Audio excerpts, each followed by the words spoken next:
대체 어디로 사라져버렸을까? 여기 몇 달째 자신의 가족을 찾아 헤매는 남자가 있습니다. 여보 집에 있어? 여보. 알고 있던 비밀번호를 눌러보지만 굳게 닫힌 문은 열리지 않습니다.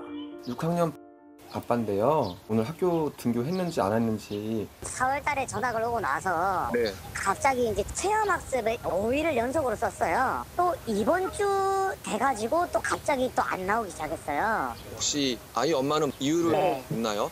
내일 등교 꼭 시키겠다? 근데 이번에는 전학 얘기를 하시더라고요. 지금 이들에겐 무슨 일이 벌어지고 있을까? 제가 목사예요. 목회를 했었고요. 아내는 그 어린이집 교사했고 되게 순진하고 착하고 저희 아이들은 때 안 묻은 아이들이었는데 예, 그렇게 평범한 가정이었죠. 엄마 사랑해. 아빠도 사랑해. 사랑해요. 사랑하는 아내 은미 씨와 세 딸을 키우며 행복하고 신앙심 깊은 나날을 보내고 있었다는 은철 씨. 그런데 2016년, 17년에 제가 이제 있는 교회에서 부목사로 있었어요. 거기 부서에 있던 여자 권사가 있었어요. 네. 어느 날 이제 자기 동생이 목사인데 아주 대단한 목사님이다. 아주 이제 한번 만나보자고. 이 여자예요. 아, 이분이에요? 네. 한 신도의 소개로 이 목사를 만난 뒤 그의 일상은 송두리째 달라졌다고 합니다. 처음 만났는데 이제 기도를 하자는 거예요. 한 가지 생각을 하면서 계속 방언을 하면은 응답이 똑 떨어진대요. 제 아내가 갑자기 됐다는 거예요. 지금까지 목회하면서 그런 적이 한 번도 없거든요. 저는 이제 대단한 사람이다. 이 목사를 만난 뒤 신비로운 일을 경험했다는 은철 씨 부부. 이들은 금세 이 목사의 말을 전적으로 따르게 됐다는데요. 논산이 가난이다 해가지고 이제 같이 가자고 해서 갔고 대전에 갔었고 부여에 갔었고 전라남도 또 한평에 갔었고 1년 2개월 동안 거의 30군데를 옮겼어요. 복음을 전하고 예배드리고 같이 농사짓고 할 거니까. 복음 전파를 이유로 이 목사 부부와 함께 전국 곳곳으로 이사를 다녔다는 은철 씨 가족. 그때마다 세 자녀들 역시 전학을 다녀야 했다고 합니다. 뿐만 아닙니다. 목사님은 부동산 일을 하면서 기도원 사역을 나랑 같이 할 거예요. 어느 날 이제 일을 하고 있는데 저한테 당장 때려치고 나오라고. 이제 저보고 오이 키우는 비닐하우스 가가지고 이제 일을 해보라는 거예요. 한 달 반, 2달 정도 일하고 있는데 또 당장 때려치고 나오라고. 은철 씨 부부가 다소 황당해 보이는 그녀의 명령을 따른 데에는 이유가 있었다고 합니다. 자기는 하나님의 사람이다. 자기한테 함부로 하거나 대들면 아이들이 죽거나 뭐 안 좋게 되거나, 그리고 이 아이들을 내가 돌봐야 되니까 니네들이 가지고 있는 돈을 나한테 다 줘야 돼. 이건 사역이야. 아이들에게 닥칠 재앙을 언급하며 이 목사가 복종을 강요했다는 건데요. 은철 씨가 그녀에게 송금한 금액만 해도 5천만 원에 이릅니다. 시간이 지나면서 이제 그것도 안 되고 그것도 아니고 다 거짓말이었네. 제가 이제 너무 화가 나가지고 그만둘 거야. 제가 이제 소리를 질렀더니 당장 나가 또 그러는 거여서 바로 이사를 했어요. 이 목사에게 속고 있다는 사실을 깨달은 뒤 가족들을 설득했다는 은철 씨. 하지만 우리 가정을 망가뜨렸어. 이건 하나님 보시기에도 아니야. 하나님 보시기에 뭐가 아니야? 그렇게 따지지 말고 진정하고 대화해. 멀리서 아니고 지금까지 너 내 앞에 목사님이야. 아빠가 너네들을 지키려고 지금 이 것들하고 싸우는데. 갈등의 골은 더 깊어지기만 했다고 합니다. 그 다음날 아내가 도망가 버렸어요. 얼마 안 있다가 또 애들도 가버렸어요. 아내와 세 딸이 홀연히 집을 나갔다는 겁니다.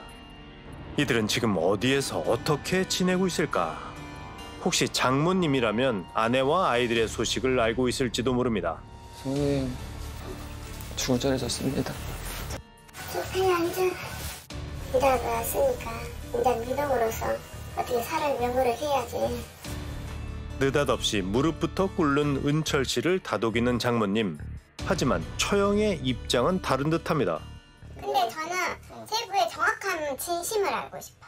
왜냐면 우리가 그때 그렇게 나오게끔 하려고 할 때는 하나도 안 봤어요.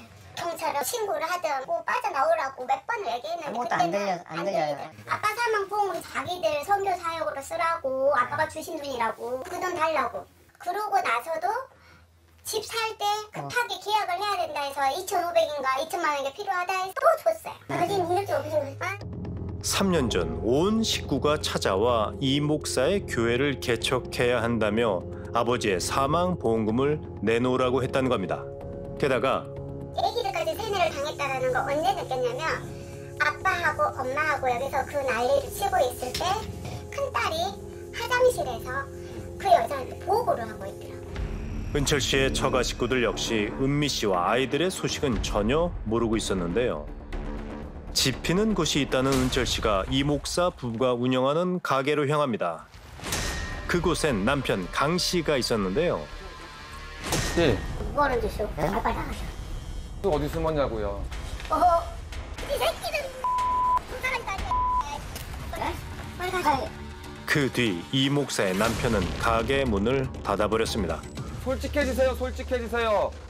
닫힌 문 너머로 실랑이가 이어지던 그때 이 목사 남편의 신고로 경찰이 출동합니다. 나갔으니까 니네가 우리가 또 노예를 부렸어. 이 나쁜 놈아. 지금 여기서 이렇게 지금 안 되시고요. 그런데 따라오셔.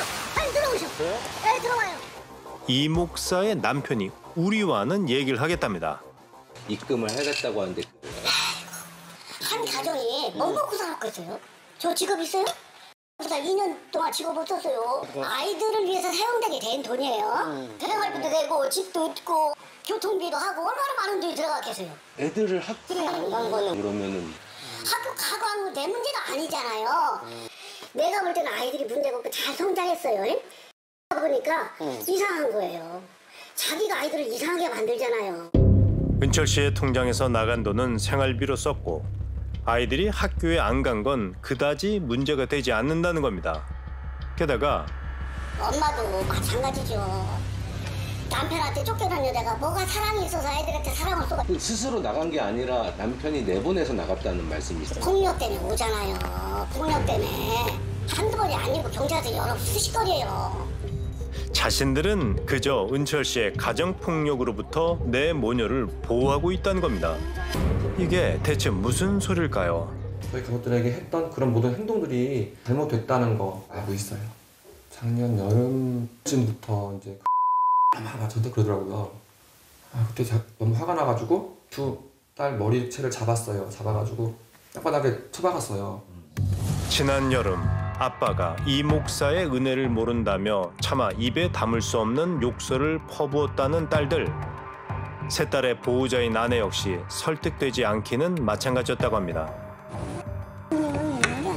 그러면 하나님을 믿는 거야. 하나님을 통해서 이랬던 하나님을 왜? 내가 당신 돈 다 가져간 것도 괜찮을까? 아니? 하나님 왜 돈을 가져가? 하나님께 줬다는 거지.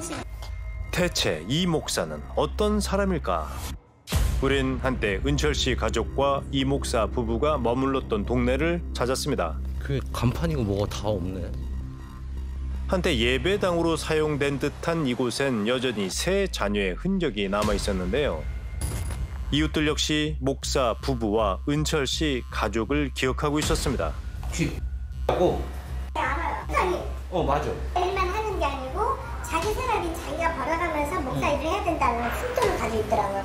근데 일반인한테 선교하는 것보다는 주로 목사들한테 재교육을 시킨다 하더라고. 목사를 재교육한다는 이유로 은철 씨 가족을 여러 일터에 보내 돈을 벌어오게 했다는 이 목사. 그런데 이 친구가 일을 하고 나서 계좌가 이제 다 죽어 있잖아요. 계좌가 죽어 있었어요? 얘는 그 통장을 아예 못 만들거든요. 그 계좌번호를 하는 여자분 이름으로 입금을 2번을 시켜줬거든요. 이 노동 수익 역시 이 목사에게 향했다는 겁니다. 실제로 첫째 딸의 이름으로 이 목사에게 보내진 돈은 2,500여만 원이었는데요. 그녀는 지금 뭘 하고 있을까? 여자애들하고 장애인 한 명하고 막 왔다 갔다 했어요. 장애인도 있었어요? 장애인 휠체어 타고 다니는 애 하나 있었어요. 가족들 누가 데리러 왔는데 데려다가 집에 놓으면 조금 있다가 막 오고 그런다고. 이 마을에 이 목사를 믿은 신도가 더 있다는 겁니다. 우린 그의 어머니를 만날 수 있었는데요. 내가 쌤 병이 나와가지고 우리 집을 맨날 다녔어요. 자기가 교회를 되겠는데 마음 편하게 해줄게. 씨한테 오라 하면서 그랬나 봐. 난리는 거기한테 푹 빠져갖고 그 사람이 시해야죠. 옷까지 막 해도 식구들 다 버리고 간다고 그러더라고. 가족들의 만류에도 오직 이 목사의 말만을 믿었다는 민영 씨. 그런데 자기들 애기들 데려간다 하고 홈스쿨 해가지고 학교를 안 보내고 너무 어이같이 어디 데리고 다니면서 일도 시키고 막 그랬거든. 익숙한 얘기입니다. 은철 씨 가족에게 했던 것과 수법이 너무 비슷한데요. 자기들이 뭐 도와주려고 했던 건데 말해서 막 변명을 하더라고요. 애들도 뭐 저희 어머니가 힘들어하실까봐 데려서 키우려고 한 거라는 식으로 얘기를 하더라고요. 그때 애들이 여자애들이 3명이 거기 있었어요. 지금도 약간 솔직히 말해서 ING 같아요. 우린 어렵게 그녀와 연락이 닿을 수 있었는데요. 제가 20년째 가정폭력 성폭력 사회복지재단을 지금 하고 있거든요. 저희 입장에서는 지금까지 지속적으로 목사님의 자녀와 아내를 돕고 있었어요. 저를 이단으로 몰았고 금품 갈취로 몰았고 실제로 그 내역이 실제로 그 내역은 사실이 아닙니다. 그럼 내역에 있는 돈은 뭔가요? 그걸 왜 제가 해명을 해야 됩니까? 자신은 그저 여성들과 장애인들에게 도움을 준 것이라는 이 목사.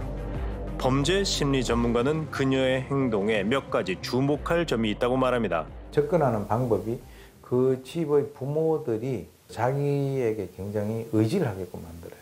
그리고 난 이후에 주로 하는 것이 내가 시키는 대로 하지 않으면 아이들에게 잘못된 일이 발생된다. 자기가 하고 싶은 대로 조정을 하는 거죠. 자기 존재감을 극대화시키고 그것을 느끼기 위해서 그 희생양들을 본인이 보는 거죠. 이런 상황에서 무엇보다 걱정이 되는 건 이 목사만을 믿고 있는 은철 씨의 세 딸입니다. 지금 제 아내가 아동방치, 유기로 해가지고 기소를 시킨다고. 특히나 초등학생 막내딸을 학교에 보내지 않아 아내 은미 씨는 재판을 앞두고 있는데요.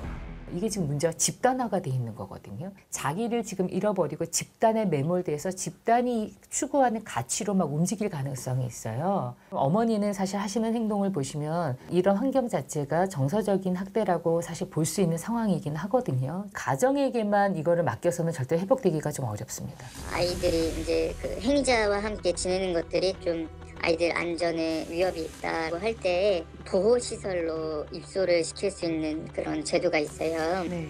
그다음에 지자체에서는 1년 내에 2, 3회 이상 신고 접수가 됐을 경우에 분리 조치를 진행할 수 있는 부분들이 또 있고요. 단란했던 가족의 행복이 산산조각났습니다. 언제쯤 이 발길이 가족에게 닿을 수 있을까? 갈 곳을 잃은 은철 씨가 혼자 걷는 이 길이 오늘따라 더욱 외로워 보입니다. 자기는 하나님의 사람이다. 자기한테 함부로 하거나 대들면 아이들이 죽거나 안 좋게 되거나